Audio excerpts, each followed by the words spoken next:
शांति। 1 जून 2026 बाबा के महावाक्य। मीठे बच्चे, बाप की श्रीमत है, इस पुरानी दुनिया से अपना मुख मोड़ लो। जीवन मुक्ति के लिए तुम दैवी मैनर्स धारण करो। प्रश्न: कौन से मैनर्स बाप के सिवाय कोई भी सिखला नहीं सकता है? उत्तर: पवित्र बनना और बनाना, यह है सबसे बड़ा दैवी मैनर्स। तुम घर गृहस्थ में रहते पवित्र रहो, यह शिक्षा एक बाप ही देते हैं, दूसरा कोई दे नहीं सकता। तुम बच्चों का बेहद का संन्यास है। तुम इस पुरानी दुनिया को ही बुद्धि से भूलते हो। तुम जानते हो, पवित्रता की धारणा से बाकी सब मैनर्स स्वतः आ जाते हैं। गीत: आज अंधेरे में है हम इंसान। ओम शांति। बच्चों ने गीत की एक लाइन सुनी। एक तरफ है सारी दुनिया, भक्ति मार्ग वाले, और दूसरे तरफ हो तुम बच्चे, ज्ञान मार्ग वाले। वह भक्ति की सीढ़ी चढ़ते रहते हैं और तुम बच्चे फिर ज्ञान की सीढ़ी चढ़ते हो, भक्ति की सीढ़ी उतरते हो। बच्चे जानते हैं, आधा कल्प से भक्ति की सीढ़ी चढ़नी होती है। भक्ति भी पहले अव्यभिचारी होती है, पीछे व्यभिचारी बनती है। बिल्कुल ही अंधश्रद्धा में आ जाते हैं, कुछ भी नहीं समझते, गाते भी हैं हम अंधियारे में हैं। सतगुरु बिगर घोर अंधियारा। गुरु तो यहाँ बहुत है। अब सच्चा गुरु कौन है? साधु संत महात्मा भगत आदि सब साधना करते हैं अथवा याद करते हैं, शास्त्र वेद उपनिषद आदि पढ़ते हैं, फिर भी कहते हैं भगवान जब आए तभी आकर हमारी सद्गति करे। सद्गति दाता को ही पतित पावन कहा जाता है। अभी तुम बच्चे घोर अंधियारे में नहीं हो, तुम ज्ञान की रोशनी में आए हो। पतित पावन बाप को जानते हो और उनको याद करते हो। जितना जो बच्चा याद करता है और ज्ञान की धारणा करता है, उतना उसका अज्ञान अंधियारा विनाश हो जाता है। अब रोशनी में ले जाने वाला एक ही बाप है। ज्ञान अंजन सतगुरु दिया, कोई सुरमा नहीं है। यह ज्ञान की बात है। ज्ञान के साथ योग भी रहता है। जरूर जो मनुष्य भक्ति सिखलाते हैं तो उससे भी योग रहता है। अब तुम बच्चों का बुद्धि योग लगा हुआ है निराकार परमपिता परमात्मा के साथ। तुम्हारे में भी नंबरवार है और कोई मनुष्य मात्र का परमपिता परमात्मा सर्वशक्तिमान के साथ योग है ही नहीं, सिवाय तुम बच्चों के। तुमको बाप से और मुक्ति जीवन मुक्ति धाम से योग लगाना पड़ता है। जीवन मुक्ति के लिए दैवी मैनर्स भी बहुत अच्छे चाहिए। इस समय तो सबके मैनर्स आसुरी है। परमपिता परमात्मा के भी गुण गाए जाते हैं न। मनुष्य सृष्टि का बीज रूप है, सत्य है, चैतन्य है, आनंद का सागर, ज्ञान का सागर है, पवित्रता का सागर है, फॉरएवर। उनका यह पद अविनाशी है और कोई मनुष्य का यह अविनाशी पद हो न सके। भल अभी तुम ज्ञान का सागर, पवित्रता का सागर बनते हो, परंतु लिमिटेड बनते हो। बाप कहते हैं मैं अनलिमिटेड हूं, तुमको अनलिमिटेड बना नहीं सकता, नहीं तो सारी सृष्टि का खेल कैसे चले, 84 जन्म कैसे भोगेंगे। तुम फॉरएवर बन नहीं सकते, तुमको लिमिटेड बनाता हूं। 21 जन्मों के लिए तुम बनते हो, 21 पीढ़ी भी लिखा हुआ है। तुम फॉरएवर बनो, यह ड्रामा में कायदा नहीं। मैं तो हूं ही एवर प्योर, मैं रहता ही हूं परम धाम में। मेरे पास ज्ञान, पवित्रता आदि है ही है। तुम भूल जाते हो तो इस समय बाप आकर बच्चों को घोर अंधियारे से निकाल ज्ञान और योग से पवित्र बनाते हैं, और कोई ऐसे कह न सके कि मैं परमधाम से आया हूं, अब मुझे याद करो। यह मेरे महावाक्यों की कोई कॉपी नहीं कर सकते। मैं आता ही हूं तुम बच्चों को 21 जन्मों के लिए राजाओं का राजा बनाने। तो बनना चाहिए ना, बनेंगे भी वह जो कल्प पहले बने हैं। तुम जानते हो कितने बच्चे पवित्र बनते हैं, कितने अजामिल जैसे पापी बन जाते हैं, कितने अशुद्ध मैले बन जाते हैं। बाप को आकर मैले कपड़े साफ करना पड़ता है। आत्मा ही मैली बनती है। आत्मा को समझाते हैं तुमको माया ने कितना मैला बनाया है। सिर्फ एक इस जन्म की बात नहीं, यह तो जन्म जन्मांतर की बात है, जो आत्मा को साफ करने के लिए लक्ष्य सौंप देता हूं। मुझे याद करो तो तुम्हारी आत्मा जो बुझी हुई है वह इस योग से जग जाएगी, जितना जितना मुझ बाप को याद करेंगे। स्मृति दिलाते हैं तुमको हमने स्वर्ग में भेजा था, फिर माया ने मैला बना दिया है। अब फिर मैं तुमको स्वर्ग का मालिक बनाने आया हूं। मैं इस ब्रह्मा तन से शिक्षा दे रहा हूं। आत्मा से बात करते हैं, हे बच्चे लौकिक बाप की विस्मृति करो। देह सहित देह के सब संबंधी भूलकर मुझ अपने बाप को याद करो, तो तुम्हारी आत्मा साफ होती जाएगी। फिर तुमको शरीर भी भविष्य में नया मिलेगा।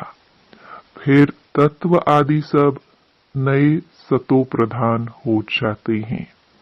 बाप कहते हैं अब इस पुरानी दुनिया को भूलते जाओ, मुझे याद करो तो तुम मेरे पास आकर फिर स्वर्ग में जाएंगे। यह पुरानी दुनिया है, इसमें कोई चीज बनाते हैं तो उस पर नया नाम रख देते हैं। जैसे नई दिल्ली पुरानी दिल्ली कहते हैं। पुरानी दुनिया तो पुरानी है ना। अब तुम बच्चों का इस पुरानी दुनिया से बुद्धि योग बिल्कुल हट जाना चाहिए। हम आत्माओं का स्वीट होम व निर्वाण धाम है, वहां जाना है। अपने को आत्मा निश्चय करना पड़े। बाप कहते हैं मुझे याद करो तो अंतमति सोगति हो जाएगी। मनुष्य जो अनेकों को याद करते हैं, कोई किसी गुरु को, कोई श्री कृष्ण को। श्री कृष्ण आदि कहाँ गए यह कोई नहीं जानते, यह नहीं समझते। पुनर्जन्म में सबको आना है। यह रस्म रिवाज सृष्टि के आदि से चली आती है। सतयुग आदि में देवी देवताएं हैं, जरूर पुनर्जन्म वहां से ही शुरू हुआ होगा। पहले पहले है श्री कृष्ण फर्स्ट पवित्र मनुष्य, उनकी महिमा जास्ती है। लक्ष्मी नारायण की इतनी नहीं है, क्योंकि बच्चे पवित्र सतो प्रधान होते हैं, तो महिमा बच्चों की गाई जाती है। श्री कृष्ण की बहुत महिमा है, परंतु यह नहीं जानते कि कृष्णपुरी है कहाँ। वैकुंठ कहते भी हैं सत्युग को, फिर पता नहीं श्री कृष्ण को द्वापर में क्यों कह दिया है। वही चीज दूसरे कोई नाम रूप देश में आ ना सके, वही नाम रूप दूसरे जन्म में हो नहीं सकता। श्री कृष्ण तो सत्युग में था, तुम जानते हो। यह जगदम्बा जगत पिता जाकर लक्ष्मी नारायण बनते हैं। सतयुग को कृष्णपुरी कहा जाता है, अब है कंसपुरी। यह सब आसुरी नाम है। वहां थे दैवी सांप्रदाय, यहाँ है आसुरी सांप्रदाय। बाप बैठ बच्चों को संगम पर समझाते हैं। वह बाप है रचयिता। उनको कहा जाता है मनुष्य सृष्टि का बीज रूप, तो जरूर नई मनुष्य सृष्टि रचेंगे। तुम गाते भी हो, बाबा आप पतित पावन हो, इस पतित सृष्टि को आकर पावन बनाओ। पावन सृष्टि रच पतित सृष्टि का विनाश कराओ। बरोबर ब्रह्मा द्वारा पावन सृष्टि रच शंकर द्वारा पतित सृष्टि का विनाश कराते हैं। यह बातें और कोई नहीं जानते हैं। अभी तुम बच्चे बाप के साथ योग लगाते हो।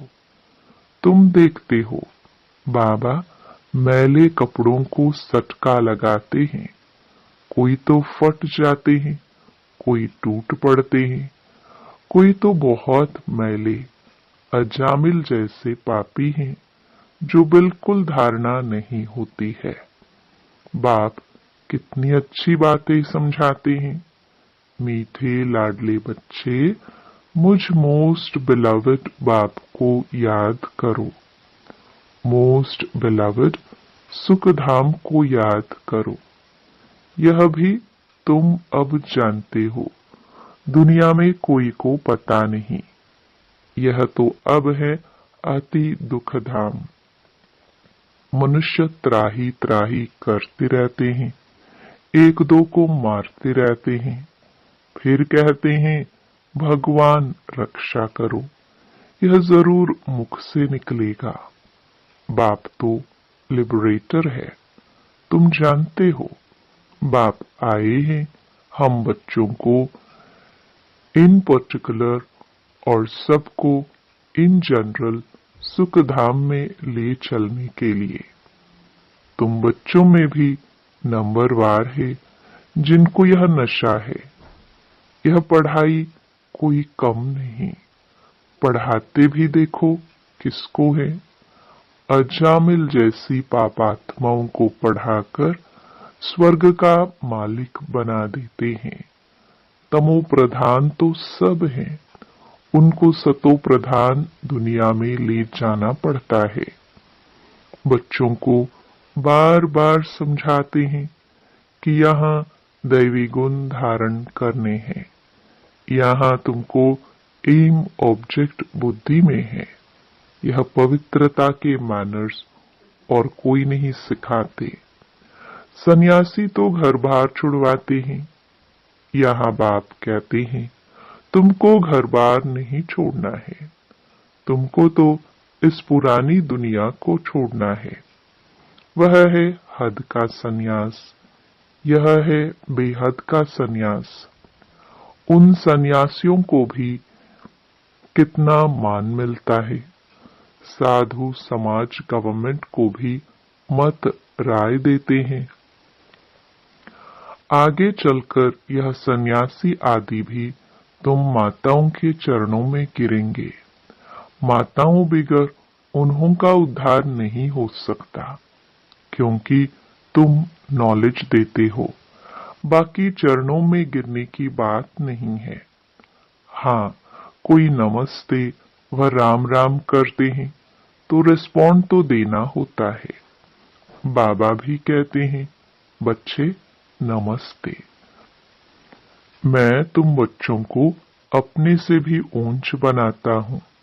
तुमको ब्रह्मांड और सृष्टि दोनों का मालिक बनाता हूँ और मैं वानप्रस्थ में चला जाता हूँ, परंतु तुम्हें श्रीमत पर भी चलना पड़े। इस पुरानी दुनिया से मुख मोड़ना पड़े। राम रावण और सीता का खिलौना है ना। सीता रावण को पीठ कर देती है, राम को मुंह कर देती है। श्री कृष्ण का भी चित्र है, नरक को लात मार रहा है और स्वर्ग का गोला हाथ में है। बाप बहुत अच्छी रीति समझाते हैं, परंतु विरला व्यापारी यह व्यापार करे। बाप को अपना पुराना तन मन धन दे नया ले। यह बड़ा फर्स्ट क्लास इंश्योरेंस है। बाप कहते हैं तुम अपनी आत्मा पवित्र बनाएंगे तो फिर शरीर भी पवित्र मिलेगा। फिर तुम स्वर्ग की राजाई करेंगे। इसलिए उनको सौदागर जादूगर कहते हैं। पतित को पावन बनाना यह ईश्वरीय जादूगरी कहेंगे ना। बाप कहते हैं नरकवासियों को स्वर्गवासी बनाओ। कैसा फर्स्ट क्लास जादू है, इसमें प्राप्ति बहुत है। बाप कहते हैं राजाओं का राजा बनो, फॉलो करो।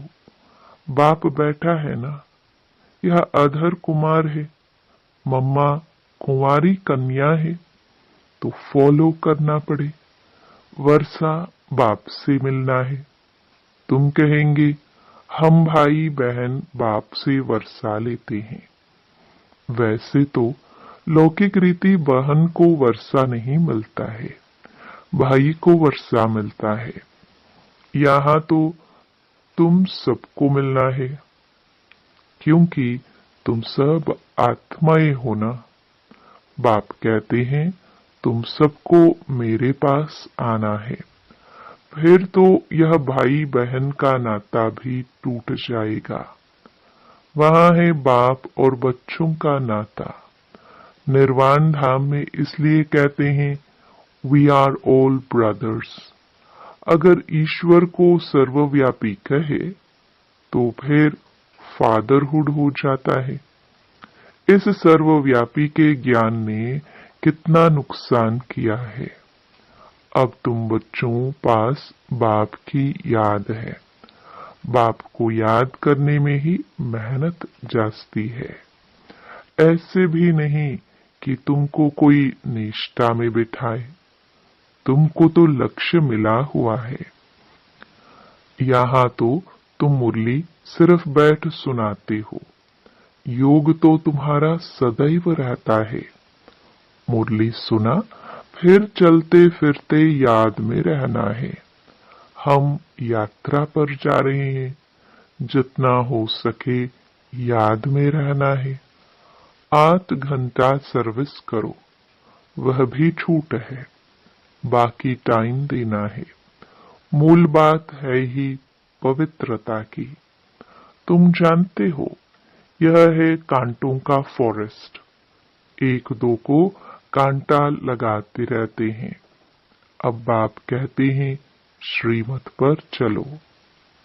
शिव बाबा भी बात करते हैं, ब्रह्मा भी बात करते हैं, परंतु तुम जानते हो शिव बाबा हमको पढ़ाते हैं, तुम स्टूडेंट्स हो। तुम कहते हो वह हमारा बाप भी है, टीचर और सतगुरु भी है। गारंटी करते हैं तुमको वापस ले जाऊंगा। ऐसे कोई गारंटी कर ना सके। यह बाप ही कहते हैं, गॉड फादर ही सुख देने वाला धर्म स्थापन करते हैं। उस बाप को कोई जानते नहीं है। अगर बाप को जाने तो बाप की प्रॉपर्टी को भी जान जाए। अच्छा, मीठे मीठे सिखिलदे बच्चों प्रति माता पिता बाप दादा का याद प्यार और गुड मॉर्निंग। रूहानी बाप की रूहानी बच्चों को नमस्ते। धारणा के लिए मुख्य सार। पहला, एम ऑब्जेक्ट को सदा सामने रख दैवी गुण धारण करने हैं। सतो प्रधान दुनिया में चलने के लिए पवित्रता के मैनर्स अपनाने हैं।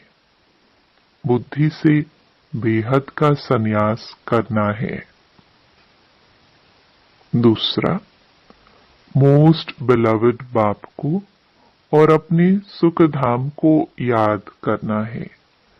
इस दुखधाम से बुद्धि का योग निकाल देना है। वरदान, सर्व के गुण देखने व संतुष्ट करने की उत्कंठा द्वारा सदा एक रस उत्साह में रहने वाले गुण मूर्त भव। सदा एक रस उमंग उत्साह में रहने के लिए जो भी संबंध में आते हैं उन्हें संतुष्ट करने की उत्कंठा हो। जिसको भी देखो उससे हर समय गुण उठाते रहो।